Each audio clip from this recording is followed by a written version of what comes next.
ধপাতজাতীয় সামগ্ৰীৰ বিৰুদ্ধে নগাঁৱত প্ৰশাসনৰ অভিযান। মঙলবাৰে নগাঁও চহৰৰ বিভিন্ন প্ৰান্তত অভিযান নগাঁও জিলা প্ৰশাসনৰ। অতিৰিক্ত জিলা আয়ুক্ত সুদীপ নাথৰ নেতৃত্বত চলা অভিযানত জব্দ বুজন পৰিমাণৰ ধপাতজাতীয় সামগ্ৰী।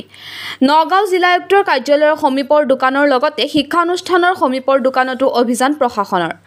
চৰকাৰী কাৰ্যালয় শিক্ষানুষ্ঠানৰ সমীপতে ধপাতজাতীয় সামগ্ৰী বিক্ৰী নিষিদ্ধ কৰি এক জাননী জাৰি কৰিছিল জিলা আয়ুক্ত দেৱাশিষ শৰ্মাই। নিয়ম ভংগকাৰী ব্যৱসায়ীৰ বিৰুদ্ধে কঠোৰ ব্যৱস্থা গ্ৰহণ কৰা হ'ব বুলি সতৰ্কবাণী জিলা প্ৰশাসনৰ।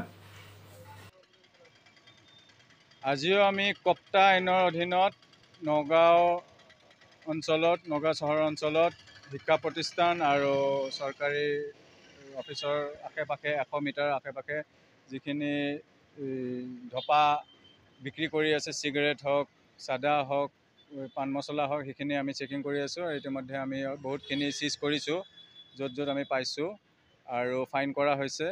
এই কাৰ্যসূচী আমাৰ আগন্তুক সময়তো চলি থাকিব। আমি প্ৰত্যেক সপ্তাহে এটা লৈছোঁ আমাৰ হাতত, য'ত নেকি আমি গৈ যিমান শিক্ষা প্ৰতিষ্ঠানৰ 100 মিটাৰ ভিতৰত যিখিনি দোকান আছে তাতে যেন কোনো ধপা জাতীয় বস্তু বিক্ৰী নকৰে আৰু চৰকাৰী অফিচৰ 100 মিটাৰ অধীনত আমি সেইখিনি চেকিং চলি আছে। আজিও আমি বহুতখিনি চিজ কৰিছোঁ আৰু বহুতখিনি দোকানত আমি ইতিমধ্যে ফাইন কৰা হৈছে। এতিয়া আমি কমাৰ্চ কলেজৰ ওচৰলৈ আহিছোঁ। DC অফিচৰ পৰা আৰম্ভ কৰিছিলোঁ আমি, তাৰপিছত জিলা পৰিষদৰ অফিচৰ কাষতো আমি চেকিং কৰিলোঁ। এতিয়া আমি কমাৰ্চ কলেজৰ ওচৰত আহিছোঁ।